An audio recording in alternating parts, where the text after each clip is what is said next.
Good morning, my artsy friends. Welcome to our regularly scheduled Monday Live. My name is Ken Johnson. I'm also known as the Thrifty Apprentice, so affectionately called Thrifty by many, and I would love to welcome you to the studio today. Now, we have got a few things that's going to be going on. We're going to get it done in a relatively quick amount of time.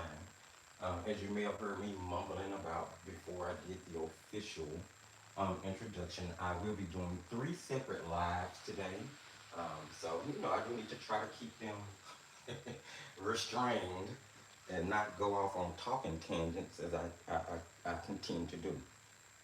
So I'm going to go ahead and jump off. We normally start off talking about things that are coming up. Of course, we know Inktober starts tomorrow. All of my ink heads are probably very excited about that. If you've never participated in Inktober, let me describe what it is really quickly. It's going to be 31 days during the month of October when you are encouraged via a prompt list to paint, draw, sketch, color, create your heart away.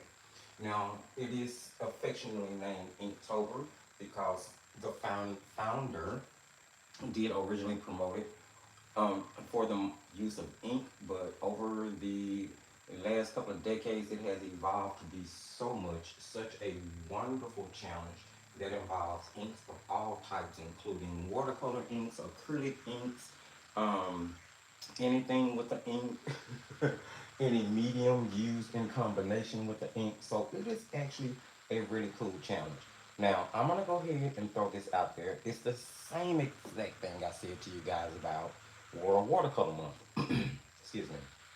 Yes, there are 31 prompts pre-printed for you. However, the point of the challenge is to encourage you to create and practice so that at the end of 31 days you have developed new skills, new techniques, or become a better creator overall. There is no rule that says you have to stick routinely and strictly to the prompt list. Pick whatever you want. If the prompt for that day inspires you, do that. If it doesn't, do something else. The point is that for 31 consecutive days, you get in the practice so that you feel like you accomplished some type of growth at the end of the challenge. Now, I'm going to be honest with you guys. I participated in World Watercolor Month. I did 31 paintings, however long um, the month was. And I don't feel, excuse me, as if I grew as much as I could have from that challenge. And I do believe because it wasn't focused. I split my time between trying to focus on World Watercolor Month and doing Thrifty Giveaway Month, if you guys remember. Excuse me. Well, we had the educational resources that we concentrate. There was just a lot going on during that month. Well, for Inktober, I want to try to hone in on a certain set of skills to practice on a 31-day base so that at the end of that, I can feel like look back, possibly see the progression, and see where I came from in just a short period of time of a month. So that's kind of the point. Haven't quite honed in on exactly what that subject matter is, but I have narrowed it down. And I'll be honest, at this point, I've already started my Inktober, so I got to make the decision quickly.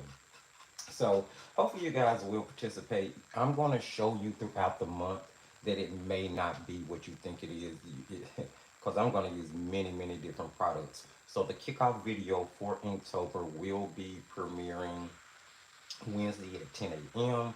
And you will get to see then what I mean by don't limit yourself if you decide to do this challenge. The only thing you need to remember is to include ink, some form of ink, even if it's just a fine liner, in each one of your creations over the 31 days.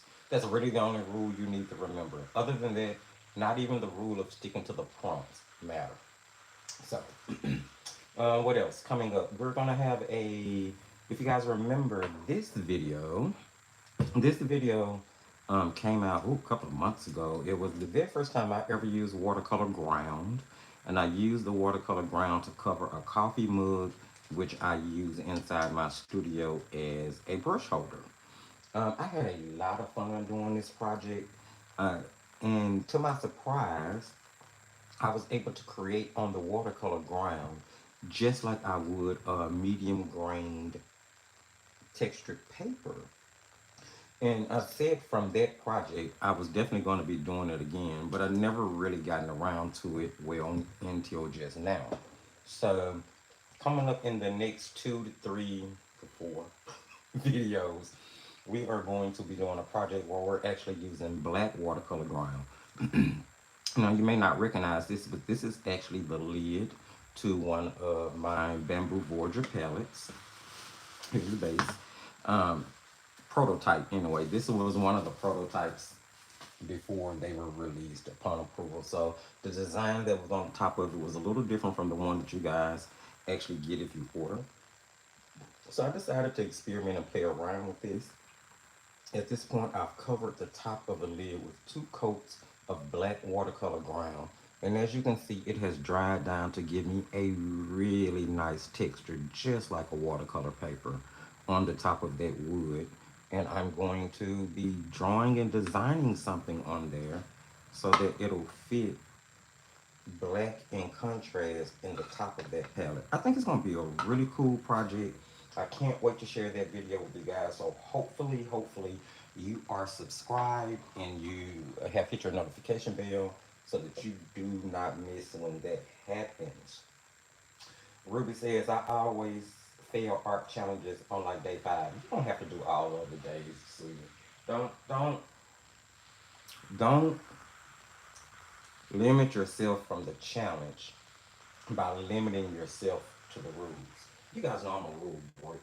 You know, I believe you learn the rules so that you can adjust them to fit your art style. So if all you have is 5 days of the month to paint, then cool. At least you got 5 days in. I'm proud of you for that. Like seriously. So if you do Inktober and you can only do 3 days, if that's all you can honestly commit to it, at least you committed to practicing and building yourself, and that's what matters. So that's what matters. Things I want to show you guys before we get kicked off today. Let's go ahead and talk about this.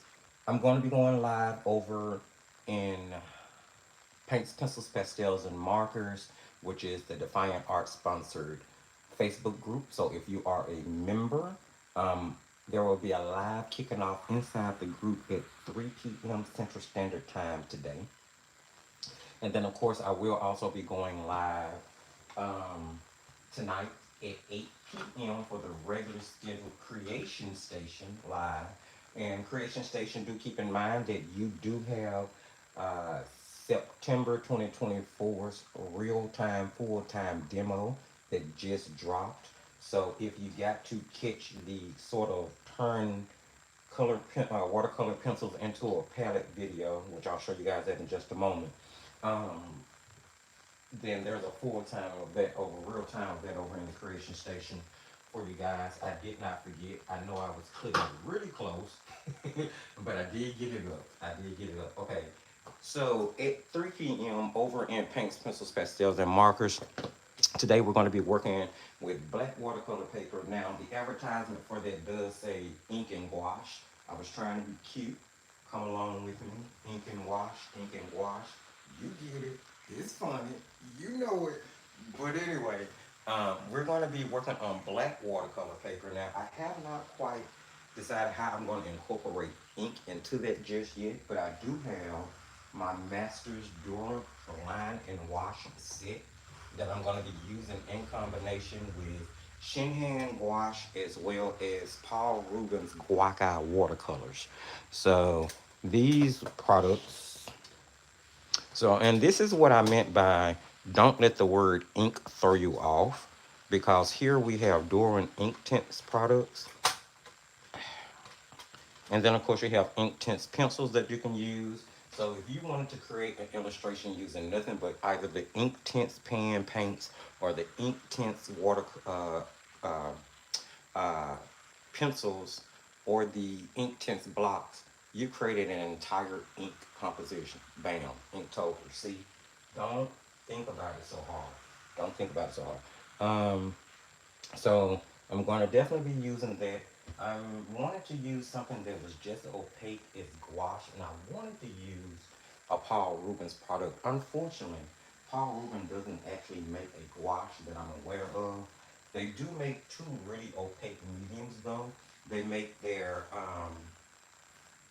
opaque watercolors, which paint out fine, but I'm gonna be honest, they dry really, they will crack in the palette, so you have to be careful with them. But that is probably the closest to gouache you can get from the company, other than their guaca paints, which is what I will be using. I had to find them. So if you felt like I was moving around, I was, because I really needed to find these. And this is their guaca paints. And I'm a real fan of this set. If you want a more opaque, creamy paint, um, that's pretty professional quality, doesn't crack out and crack up inside the palette. You don't need to add honey or glycerin. Uh, Not quite a gouache, not a hybrid paint. Guaca is just a traditional Chinese paint, and I'll let you guys do the research on it. I won't get too much into it because it's literally a whole nother video, just like the video I did on Gunzai. So yeah. Anywho, my friends, we will be doing like little plant illustrations on these black watercolor postcards, which I'm either going to give away or randomly pick people to send it out to, simply because they're postcards, and I think that's an absolutely cute idea. And this is Royal Talon's black watercolor postcards. So yeah, join me over there at 3. And tonight at 8 p.m. inside the Creation Station, we are going to be doing a watercolor pencil set tour. Last week we did professional watercolor paint palette tour. This week we're going to do watercolor pencil set tour. And the reason I'm not breaking that up between student and professional is because the truth of the matter is I don't have like an enormous amount of sets, and there's very minute differences between the two when you really get down to it. So what did we work with last week? We left off saying that we were working with shinhan, which we're happen to be talking about Inky, Gouache, watercolor stuff today as well, right? So we were working with shinhan gouache. This is the palette I was working out of. Now, as you can see from last week to this week, the paint has done a bit more cracking. The Viridian and the Sienna still has not dried out completely. But that could be partially my fault because I am disrupting the airflow because of that silicone matte in the top of that palette. So that's the state that's in so far. I do not believe they're probably going to be the best gouache to be suggested for drying down in the palette based on, where they are after a week. I still like the gouache though. I'm gonna tell you, I haven't even gotten to the review. I love the way the gouache paint out. They're a beautiful, beautiful paint. So we were working in this accordion journal last week. We started on this Cosmo that I did not get a chance to finish.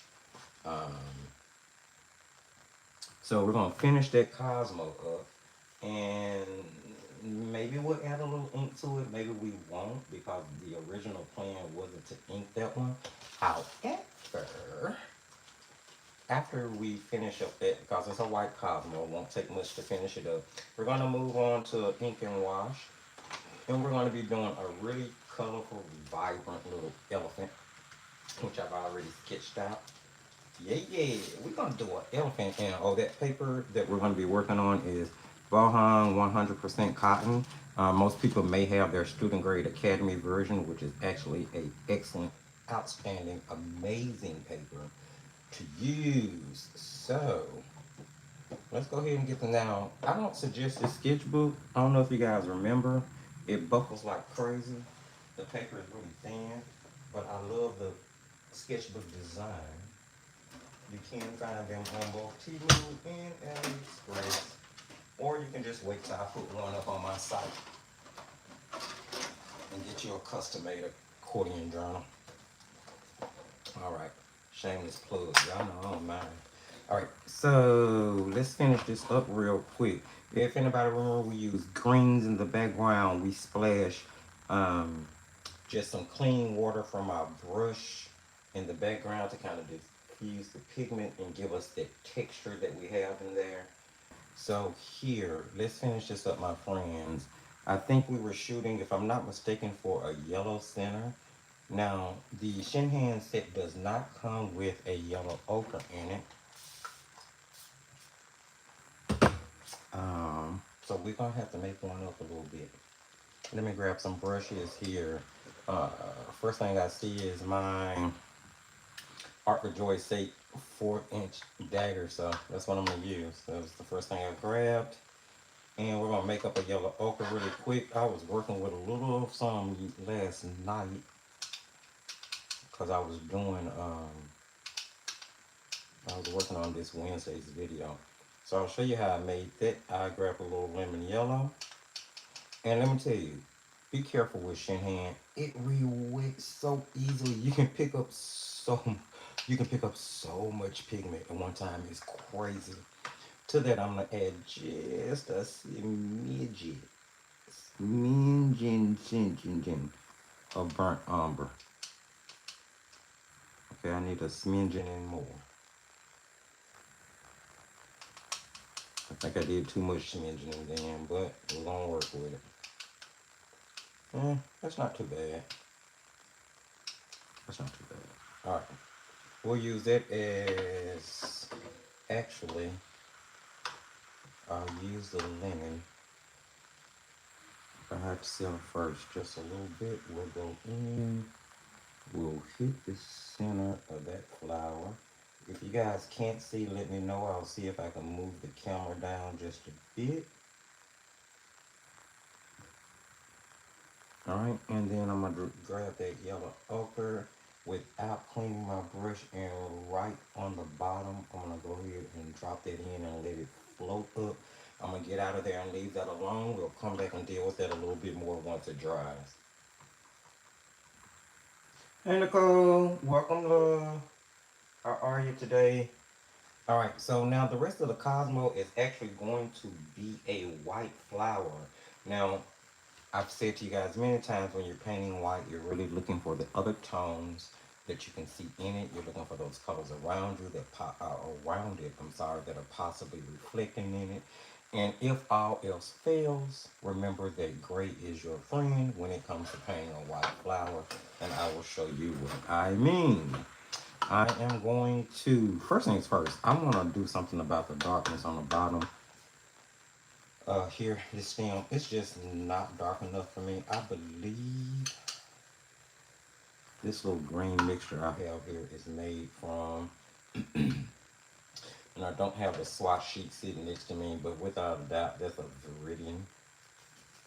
Regardless of what they call it, I'm pretty sure it's phthalo green. So I'm going to use a little of that phthalo. I'm going to grab a little ultramarine. Notice I am not rinsing in between. A little more of that ultramarine. It re-wets so well. Like, sometimes I even get scared. I'm going to be honest. It re-wets so well. I'm going in and I'm painting the under part. I need to get more shadow definition here. We'll leave the top relatively light. We'll bring it down the opposite end of our stem and across the bottom. Definitely needed a little more definition. And I will also carry that along the edge there. Just need some separation and some things going on here. Alright, now let's move on to working on those Cosmo leaves. I'm going to make a gray, starting with ultramarine blue.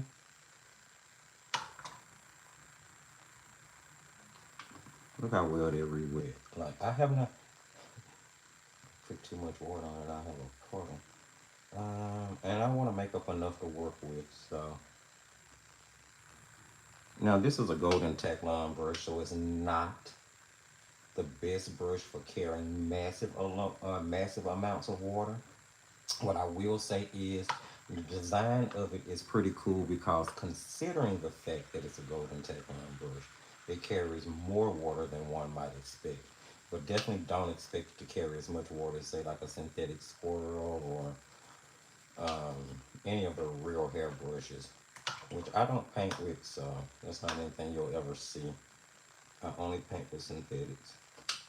Alright, and to that I added some burnt sienna, and as you can see here, we got a really lovely, nice, neutral gray, which is why most artists won't use a black. It is so easy to mix. And of course, I break that rule because I love using black, and I am a huge fan of Payne's gray. So let's go in with separating more of that black off. I want a really light wash of it. So I'm going to water it down. And we're going in across the bottom of the petal, the farthest petal to the right facing that we could see. The petal that is directly pointing towards us, so you would see the lower part, or like the bottom part of that petal. The top part would stay white, so you definitely want to make that distinction. All right, and the petal farthest to the two farthest to the left. Now this one is actually curved, so you will see the bottom of this one.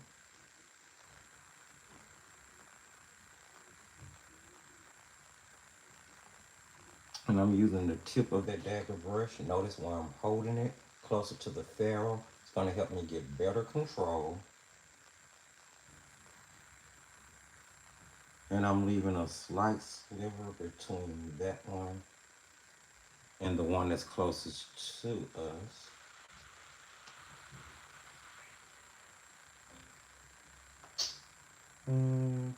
Hey, I'm at work, but I'll pop in every now and then. Hey, Tisa. Okay, but you pop in when you do you boo. You know you. We gonna be here to do you regardless. The fact that you guys are at work popping in and watching me, though, that's pretty amazing. I'm always humbled about stuff like that. The fact that you're willing to spend that much of your day with me while you're at work, that's pretty amazing. Thanks for that. I'm telling you, there would be no thrifty art community without the friends that comes along with it. All right, so we are going to be putting very small details on the petals that are farthest away from us, but I mean they're going to be very minute. I'm going to do some hit and miss. I'm really just going to make some suggested strokes of sort over on that one, and maybe one or two here. I'm going to keep this super light. Just adding a little shape to the leaf. That's really all you're doing there. Same for this one, just a little bit. And here I'm adding linear lines, just what I'm letting do the work. I'm just taking that curve of my brush, laying it directly on the paper, and pulling in a straight line. That's it. No magic, no Harry Potter thing, nothing like that. Boom, bam, boom. Straight in, straight out. That, my friends, is the base of that. We need to get it a second to dry. We'll put in the darker shadow on the undertone or the bottom of the leaves facing us, and literally that would be it. Trying to see if the white will be finished with that. I'm going to switch over to, well, not both of them, just one of them. What is this? A number 2 round. I'm going to clean that brush. It looks like it had some red in it or something. I don't know. I'm gonna grab that yellow ochre color. I kind of blend it up, and I'm gonna go back in and add in a little darker contrast. This time, literally separating it, not just being a little bit more conscious about where I'm placing it.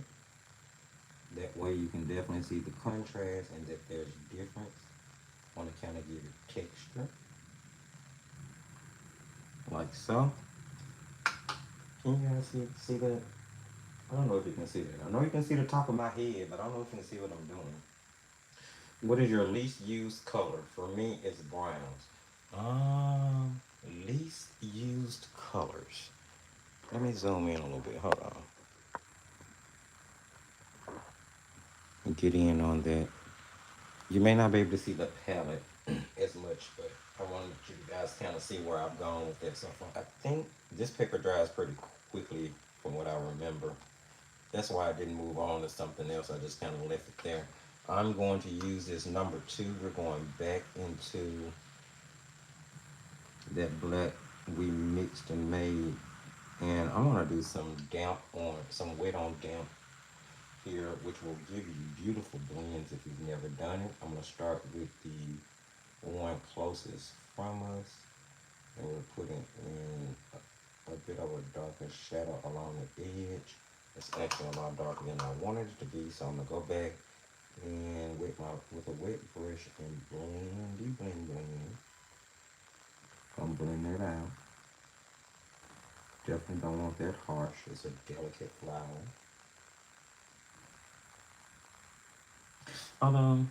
This is cellulose paper, so we are going to have to, fight some hard edges. And then I am just going to put in a couple of the darker details on this very leaf. Again, I'm using the same linear line technique. I'm not breaking from that.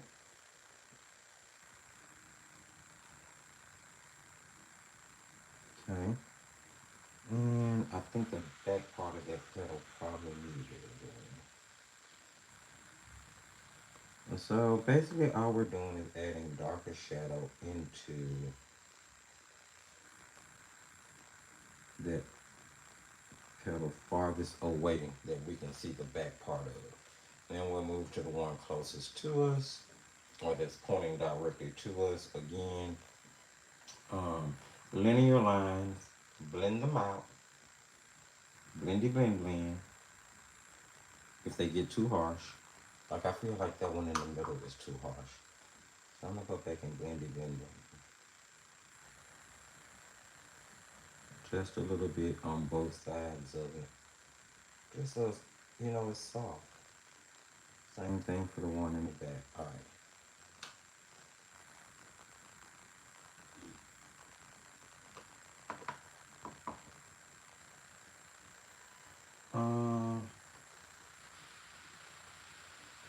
Let's see.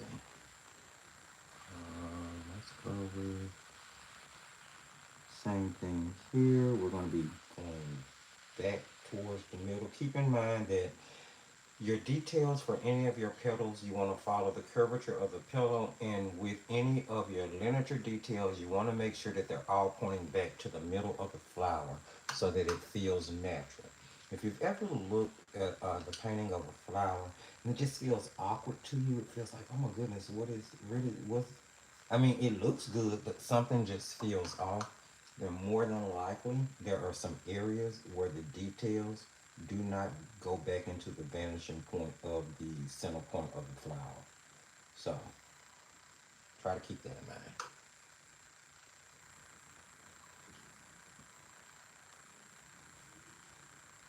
And I'm basically just going to add a little shadow under that turn in that petal so that you will know it's there. And then we're just going to blend it.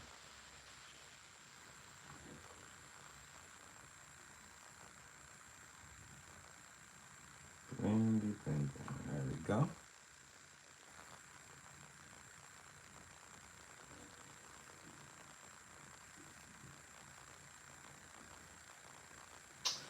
So, And it's so funny. I see you guys kind of talking over in the comments there. Green is my favorite color as well. Green has always been my favorite color. Never had anything to do with money. I mean, money green is okay. Of course, who doesn't love it and like it? But just all different shades and variation of green, which is why I love painting plants and landscapes so much for that very reason. Okay, now let's work on this one. I know I want it going down both edges here, across the top, down the opposite side, and directly down the middle maybe. I need that to curve over a little bit more. And then bring it directly down the middle. Now, I'm not worried about the fact that it's kind of harsh right now. Why? Because I'm going to wet my brush, dry it off, and I'm going to go in and blend it until I feel like it feels natural.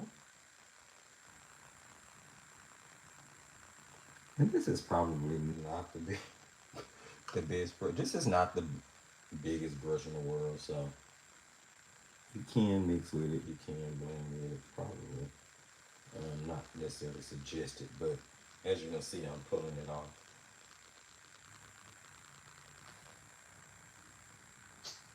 Okay, let's see. And then I definitely want to do a little bit more to the one farthest away. I think we have given it shape though. I definitely think I could use I could turn this into an ink and wash, but I don't feel like I need to. I feel like I'm gonna leave it alone. I'm gonna put a little bit more hoo-ha right over here.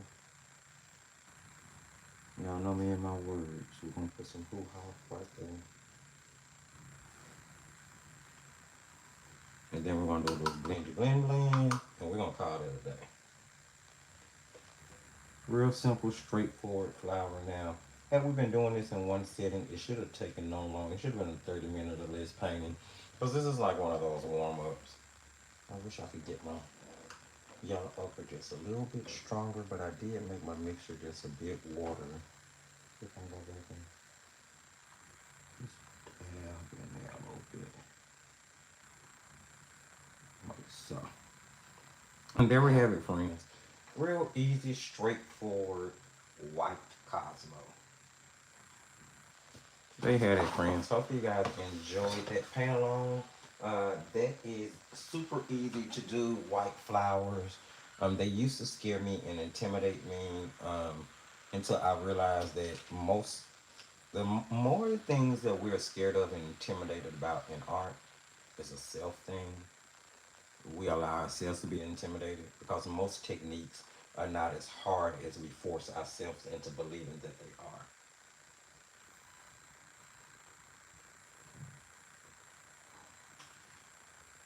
Favorite favorite brand of Payne's Gray is Daniel Smith. Mm, it's a nice one. It's definitely a nice one. So moving on to the next illustration we're doing for today. And I'll let you guys tell me, do you guys want me to do this one with watercolor or do you want me to continue to use the gouache? You know, I got some acrylic gouache that I've been wanting to try out. All right, so let's jump into our ink and wash here. I asked whether we should use watercolors or stick with using the gouache. No one said anything, so I'm gonna switch over to watercolors. I'm gonna switch over for watercolors. Or maybe no. I want to use this. Y'all remember them creative color aqua bricks? I mean, jeez, I gotta use them. You know, they're gritty. I think I told you guys that. I want to use them. I gotta use them. I only tried them that once, and I thought I didn't like them, but I don't know I don't like them. You know, I'm just kind of saying that. Don't know I don't like them until I actually try them enough to say I don't like them. So, you know, why not? Play with them a little bit. See what happens. Okay. So for our little elephant, we're gonna make him a rainbowish kind of colorful elephant. First things first, I need to mix up a big old gray. So I'm gonna get myself a pretty large brush here. I'm shooting for a number 10 round. This is a synthetic spoil by Artigra. Really affordable set of brushes on Amazon, my friends. This is their Intuition set. Comes with a bunch of rounds and a flat angle in there as well. Mm, it's a dagger. It's not an angle. It's a dagger. Either way, great set of brushes. Cheap, affordable, good. And I'm mixing the gray from presumably what is supposed to be the ultramarine and the brown in the set. Now, what I've discovered about these since we originally used them, well, one, I don't like the gray they mixed. They mixed. I definitely discovered that. The ultramarine and the brown in the set makes more of a greeny gray. Um, and it's so funny. I was just talking about that with somebody the other day. That you can't always go on a rule of thumb that the same colors are going to mix the same based on brands, because it's just not how it works. Typically, if you mix a ultramarine and a brown, you're going to get more of a neutralized gray. But in this case, as you can see, it's giving me more of a gray green. It's even turning at the top of the brown green. Now, as I was about to say, what I have discovered about these, though, is that they're versatile. You can actually pick it up, pull it out, and paint with it. Like use it as a stick. That's pretty cool. I probably won't do that, but it can be done.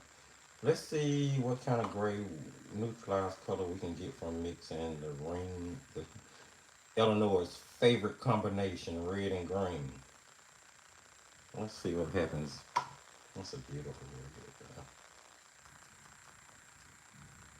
They should neutralize each other, right?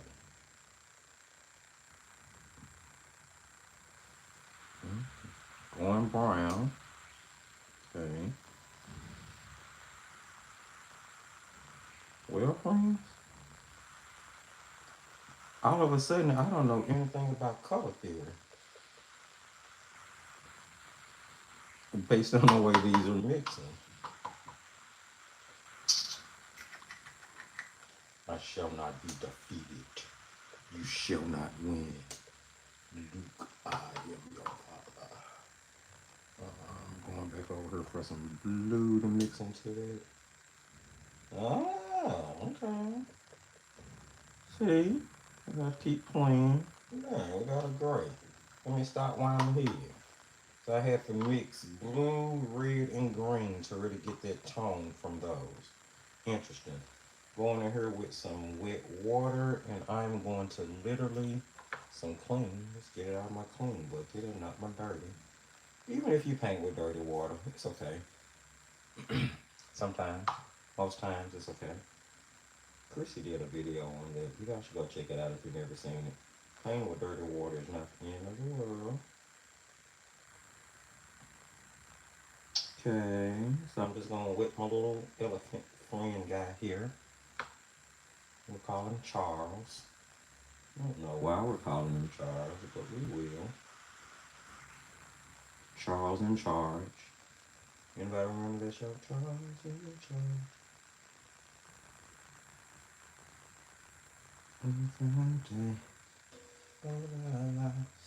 I used to love Charles in charge. I'm such a geek.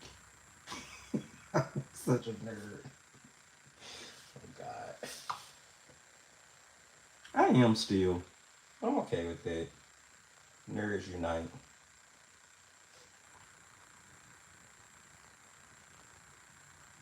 Nerds unite. I really would like to put some music on in the background, but we know how YouTube gets. I'll be fighting copyright strikes for the next 3 years. I'm surprised I actually get to say some of the stuff I say and get away with it. Truth be told. All right, now I'm going in and I'm gonna actually try to get that really watery and see what happens. Okay, we got a little diffusion. A little. Getting, getting grayed up, my friends, in some areas. It's not nearly as wet as I want it to be. Oh God, it was terrible. I'm adding more water to it. Um, yeah, let's put it that way. And then I want to, since we use, no, I can't use red and green. I'm gonna freak Eleanor out. Let's go for yellow. I'll mix it out on this other palette I have over here. I'm just gonna, ooh, that's bright. Much brighter than I expected it to be. Let's add water and lower that down.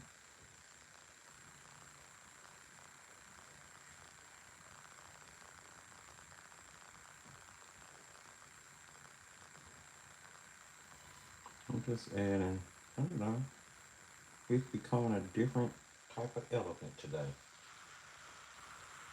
Let's see. I don't know, I like the red. Let's give him a little. No green, Eleanor. I won't put green in it with it, but I'm gonna use some red. Hopefully it won't be too watery. Just put some up around his ear area. Why not? Uh-huh. His hump, his hump, his hump. His lovely humpy hump. Okay. Yeah, absolutely. Why not? Who said elephants can't be colorful and bright? Stop the madness about the elephants. Elephants like color too. Elephants are friends, not food. You haven't seen Finding Nemo? Friends, you have to forgive me. I will randomly buzz out and say the weirdest things in the world. I'm gonna switch over to the number two brush I was using earlier. Still going for that gray, and this time it's gonna be a little bit more concentrated because that brush is gonna hold less water than the original, and it's gonna help us get in around our edges here, all the way up to the edge of everything. And adding in the heavier concentration of gray, we'll go ahead and help you start to put your shadows in the first wash. Although I plan on doing everything in one wash, I'm going to be very honest, I don't plan on doing much beyond inking it after I get this first wash in, simply because it is an inking wash and it's more about the actual drawing and the inking. In this case, the watercolor is secondary.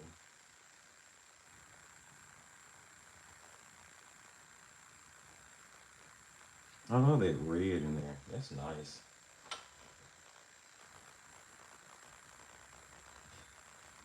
Let's see. Putting some shadow back here. I don't know where that blue came from, how I smudged it. I did that the first time I used these things. I wonder if it'll erase. Let's see. Oh, they erase nice.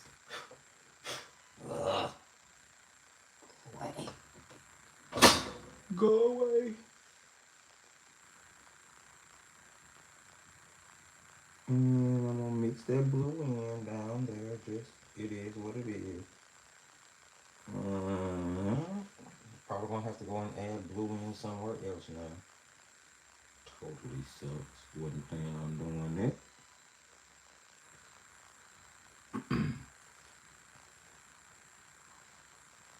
Move it in back here.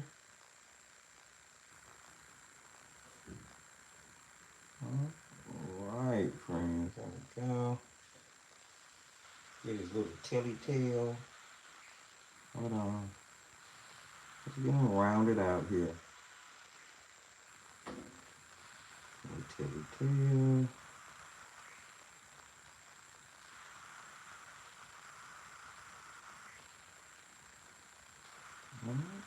Alright, now I actually need to get this time to dry before we can go any further frames.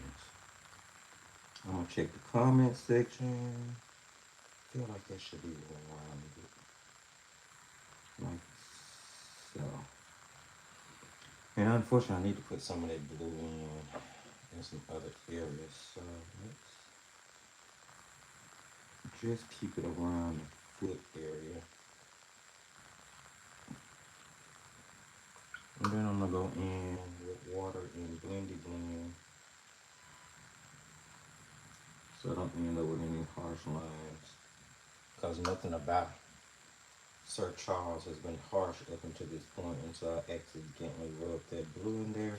But you know, we don't really claim mistakes. Notice I said claim mistakes.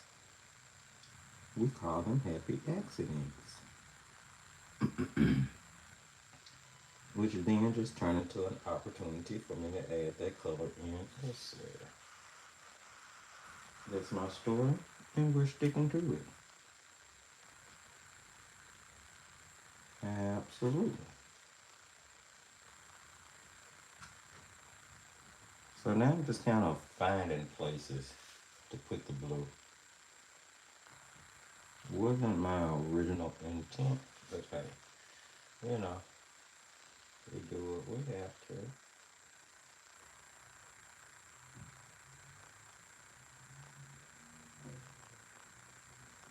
Hmm.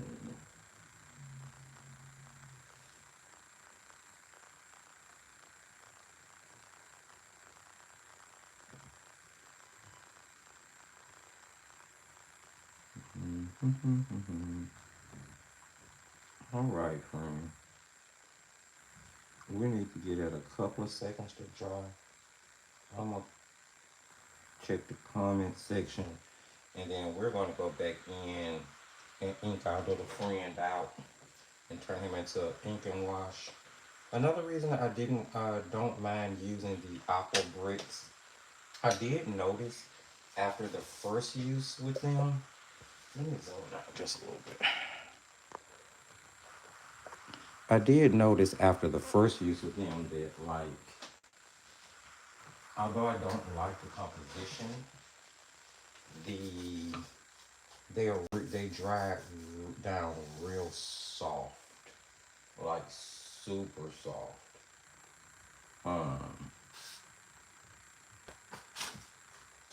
Even here, you can see that, and then there was quite a shift. So I figured, like, because I want the ink to be the main star here, um, that these would, just the way they dry, remind me so much of Lucas. Like, it's almost kind of uncanny how much. But anywho, so here's what we're doing. We're waiting on our elephant to dry a little bit. Why? So we can re-wet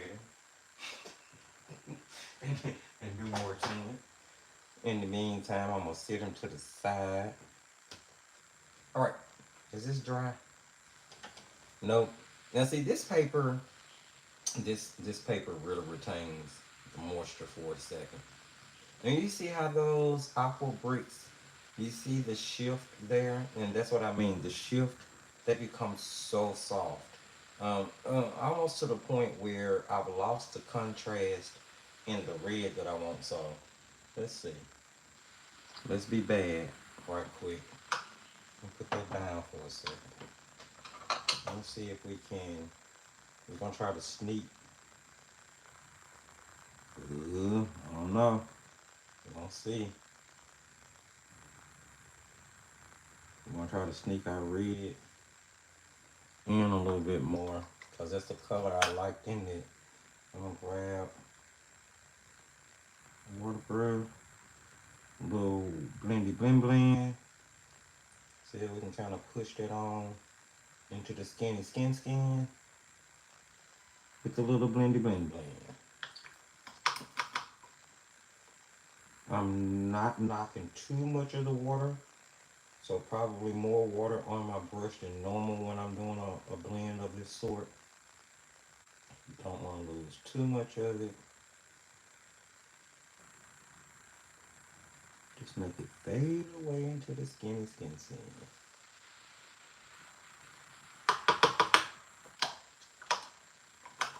And I'm using the tip of that brush. I'm interrupting that paint and pushing it upward until I see it run out clear. Why am I doing that? Because I do not want to create a hard edge. Keep in mind, the elephant has predominantly dried to this point. So you're gonna just use the tip, moderate amount of water, and push the pigment in.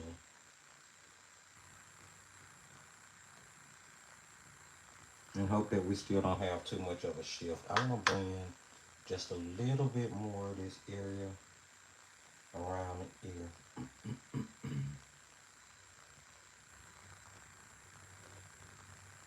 All right, I think that's better.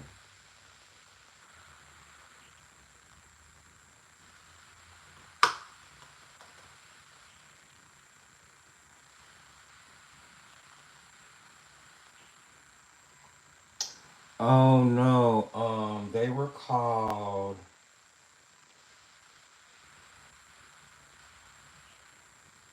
Now gremlins are their own little thing. Don't feed them after midnight. Don't get them wet. They multiply, multiply, multiply. The things on Star Trek, the little what you're talking about, the little fur balls on Star Trek that would just multiply, multiply, multiply. It was all over the ship, taking over the engine and everything. Oh, what were they called? What were those things called? They weren't gremlins. I was trying to give our elephant. Great.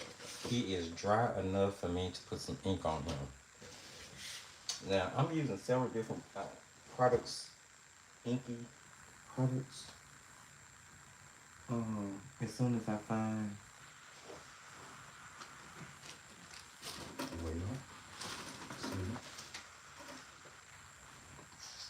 here we go. So inside my fear has no place here bag, I keep all of my permanent inks. I'm gonna pull out my Kuretake. No, this is my Pental pocket brush pen. Love that pen. Absolutely amazing. I'm gonna pull out a 2mm chisel black fine liner, super black by Creative Mark. I have some Lyra fine liners. Recently discovered that those are actually water soluble though. Kind of broke my heart a little bit, but I still use them when I want something to bleed. And here I have Tombow Futosuki brush pens that I said I was gonna give a try. I think these are water soluble though. Although it doesn't say it. It says black ink, oh well, non-refillable. But it doesn't actually say that it's water soluble, but most Tombows I know are, right? And I don't want to take a chance of putting this on my elephant right now. And it is. So I'm gonna stick with what I know. And we're going with the pocket brush pen. Now this is a real brush pen. Those are real bristles. They're synthetic, but they're real. They spray apart. They function and work like a real brush versus a felt tip, which people call brush pen, but it's not truly brush pen. All right, so let's start with the eye. I want to get, something kind of recognizable right away. And I'm just going to automatically press down. With this type of pen, you're going to get a thin line. The less pressure you use, you're going to get a thicker line, the more pressure you use. Now, if you know anything about linear line work and linear quality, actually, you want a difference in variation of your line width in order to give a little bit more realism to your project. Talk about that a little bit more. I'm going to start here, and I am barely touching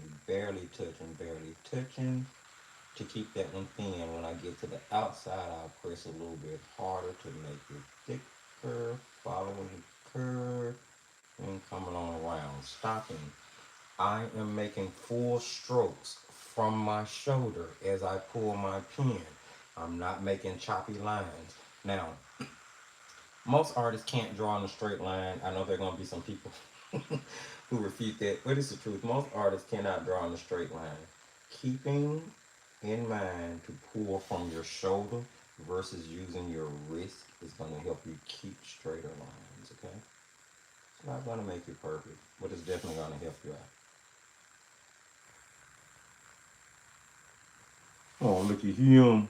Him gonna be a cutie. I can tell already. We're gonna get some outline and some toes there. Hello, little toe. I'm saying little toes, but they're big toes. Alright, now here I'm gonna go to the tail again. 90-degree angle, very tip of my brush, very little pressure to keep it thin. Now, in some areas, I am applying a little, I'm pushing my hand down just a little bit so to get thicker, but not much. Look how thin I kept that for the most part, right? Because this is tails and big tails. Okay, let's see. We're gonna go ahead and again, inside the body, we're gonna keep that line thin. You can even skip. We call them hidden edges, broken edges. It's basically where you are not making a continuous line to outline, but you're skipping certain parts. Keep in mind I'm getting thicker again once I get to the outer part of the body. A little bit more pressure on my brush just to make that line a little bit thicker. And I love brush pens like this because they help eliminate having to buy like packs of microns. Yeah, do they have a learning curve where you have to get used to the amount of pressure you make in order to get the different thickness that you would possibly have to use 5 or 6 pens to get? Absolutely, they do have a learning curve. But once you get over that curve, you will be gravy. Right? Right. And I'm not perfect. I mean, there's still some times when I get a little too thick with it, when I wish I didn't. Sometimes when it's thinner. Thinner is easier to fix though. When you get too thick with it and you can't thin it back out, friend. How that go? Cannot thin it back out when you get too thick with it. So it's best to start light, let the line be too thin, and then go back in and thicken it up if you need to. Versus just going in with super heavy pressure and ending up with something you can't control.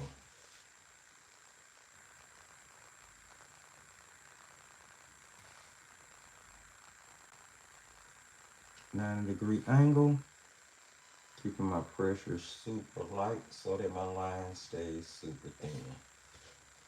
I do understand I'm on the outside of his body at this point, but I do want the line work towards the front to be thin because of all the detail work that's going to go in around his trunk in just a moment. I will get thicker with the lines on the ear though, especially at the part where I want shadow emulated. That's why I'm skipping over the ear and just going ahead and finishing up the rest of the body before I get to that ear. Alright. Not too bad. Not too bad. I wish the colors in him was a little bit richer. Now I may get this time to dry and go back and add even more color simply because I just think it's kind of ridiculous that. So I now know that, you know, with using those creative color blocks, I'm going to have to be pretty generous. Now here I'm being pretty generous with the pressure. Thin in the loop, generous again. thin on the bottom. What I'm doing is creating shadow behind the ear so that it lifts from the body. And then as I curve around to the front, I'm going to reduce my pressure, making that line thin, because we would not have a shadow cast in the front curvature of the ear. Hopefully that made sense. And there's our little patootie inked. And his little toes. Giving his toes back. Which we'll probably paint. That'd be cute. We'll paint his little toes. Put another coat of gray on them. Alright, let's get some detail in. Let's start with the trunk, and we'll actually round it and make it thicker. Like so. And then what I want to do is using linear marks. I'm going to start adding texture to my homeboy's body. Going up the trunk. Keep in mind you're following the curve of what you're drawing. So a trunk is a round, right? You're not going to draw your detailed linear lines straight. Let's see. Here, I can write on this. Okay, so if you have a round object, you don't want to draw your linear work straight through a round object, right? If you have a round object, you want your linear work to curve around that object in the direction of the object. Think of a leaf, right? Let's see. We're going to pretend we're drawing a good leaf here, all right? So if I was doing linear line work on this leaf, would it look right if the linear line work ran parallel to itself straight through the leaf? Of course it wouldn't. But if I have a leaf,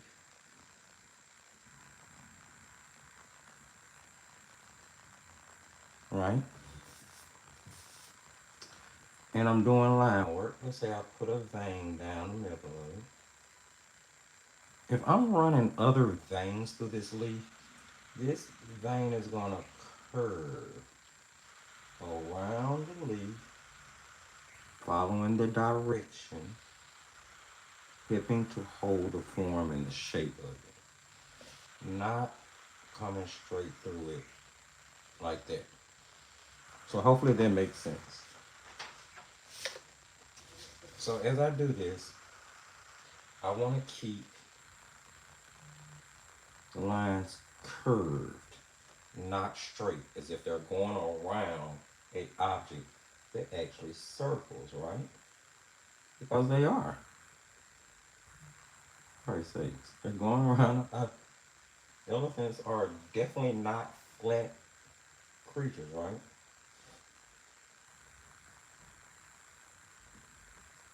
Now, where I'm putting the marks is I'm kind of following a guide at the moment. But it's really hit or miss details. It's not something that you have to be, is the word pedantic? Yeah, you don't have to be care too much, per se. You just want to keep in mind that whatever you do, it follows the curvature of the actual elephant's body. And don't make all of your linear line work actually run from, like, the outline of the body. Kind of get in there, because elephants are, like everything else, multi-dimensional animals, and they're not going to just look one way per se. This would be where the knee is, and then we'll go in the opposite direction for the back of that bend. I'm going to lightly pull a little hatch work down under where the leg cross over. Just lightly. There will be slight shadow in that area.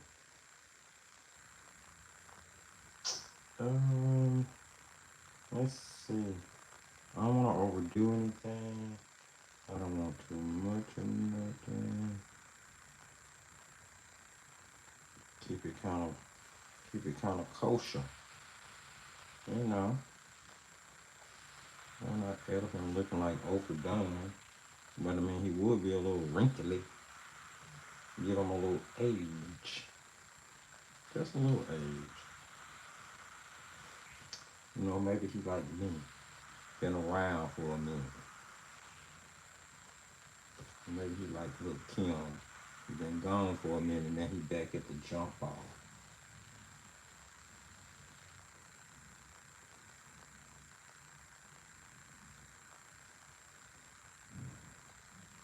Um, just trying to give him his personality. Don't want him to feel like he's. And then it's an ink and wash, so I'm definitely trying to put enough ink in it to kind of make him feel. Hmm, feel cool. I think that's about it. Like I said, I don't want to do too much. Maybe a few here.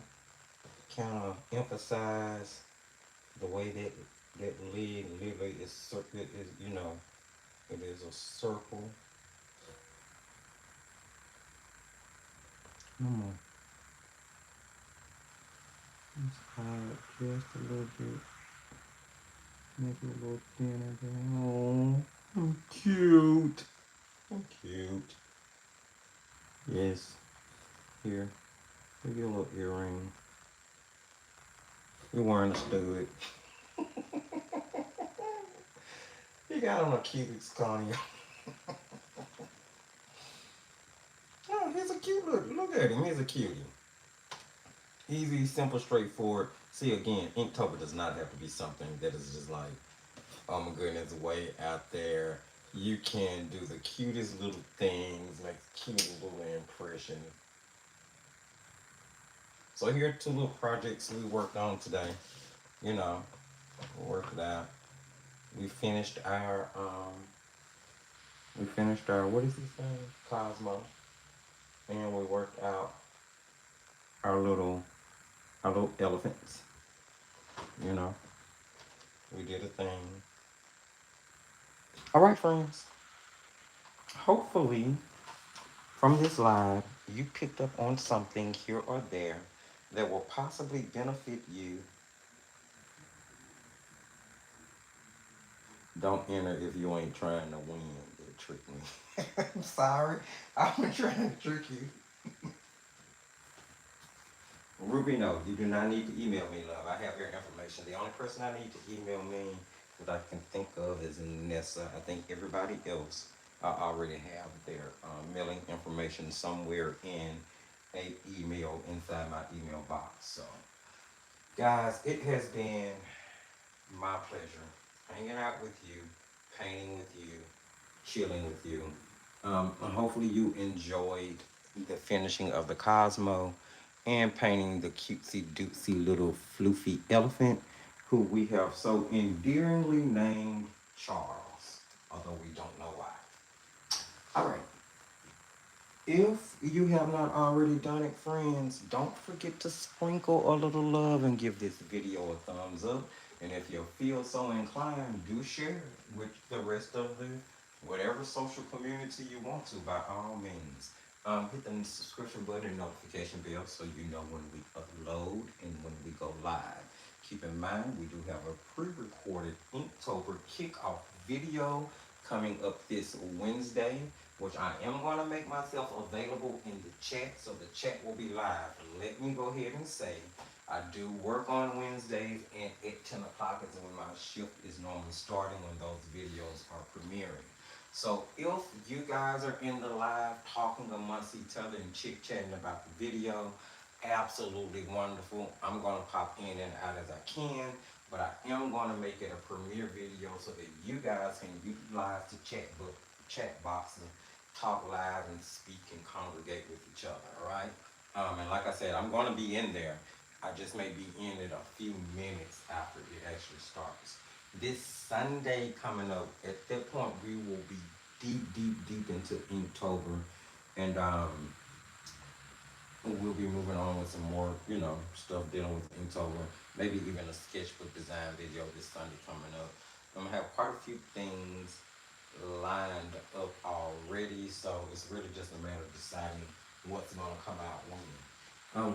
We will have some future giveaways coming out throughout the month of October, my friends, that will be related to Inktober and some of the products that will be used during that month. So do stay tuned for that. Outside of that, remember to take care of yourself, to love yourself, to be kind to yourself, especially when it comes to your art. And as I tell you at the end of every single video, my friends, just keep creating.